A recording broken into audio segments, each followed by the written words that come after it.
Okay, so now we're moving on to Islam. We're going to go through three topics. The first one, life after death. What do Muslims believe about life after death? Because this is part of the Islam unit. It's not part of the Christianity unit. 2, abortion. 3, euthanasia. So let's start off with abortion. Let's start off with life after death. So the belief about life after death, I'm going to read it directly, but the idea is essentially that there will be some day of judgment.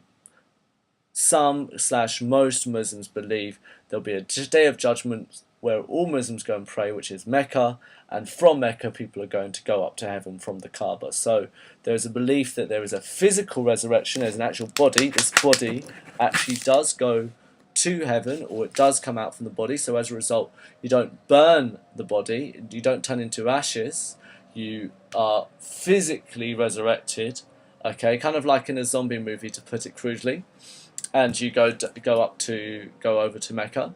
And also there's judgment. You are judged for what you believe and what you do. And the quote from the Quran is, anyone who does an atom's weight of good shall see it, anyone who's done an atom weight of bad shall see it. So this is heavy stuff. Right, so the belief itself, you've got heaven and hell, you've got Jannah and you've got Jahannam. So Jannah, heaven, Jahannam, hell. So, you know, you're going to go to one of these places.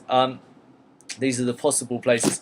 Jahannam is a place of temporary purification, so it's not there forever, but it's not nice. Like, you know, it's really horrible. You might be there for like thousands or millions of years. But ultimately, in the Quran, at the beginning of the Bismillah, Allah is most compassionate, most merciful, so eventually you will be forgiven for all the atom weights of evil that you have done. For others, hell could be seen as an eternal punishment, but it depends on the interpretation of Islam. Some Muslims see it as a temporary state, some see it as an eternal place. Also within heaven there's different levels, so there's like, you know, you've been a pretty good person, but how good are you going to be there? And then you've got like your top level where you're like sitting there chilling, well not chilling, but you know, spending time praying and being all pure and holy with Allah or Muhammad, peace be upon him, or Jesus, peace be upon him. You know, all the great prophets would be the idea there within Islam. Now, people might pray for those people whilst they're dead, for them to go up through those processes of heaven. Some Muslims, particularly a non-literalist perspective, will go heaven and hell are states of mind, they're not necessarily these physical places that exist. As stated, so the idea is the resurrection's physical, the body actually gets up, and the story is essentially that you bury the dead after 24 hours if possible. Cremation, no, you don't do it. You put the body into you bury the body under the ground. Munkar and Nakir, 2 angels come up to you and they ask you, who is your God? What's your religion? Who is your prophet? What is your guide? And the answer to those questions, if you're a Muslim, is my God is Allah, or my God is God, one God. I have one God, it's Allah. My religion is Islam. My prophet is Muhammad, he is our last messenger. And my guide is the Quran. I read the Quran. That's how I am guided by the way that I should live. Get those questions right, bang. You will now be filled in the tomb with lots of pleasurable things. So this is the idea. Non-literalists don't believe it. Literalists do. So you get all these great things happen to you, and then what happens is you're put on trial.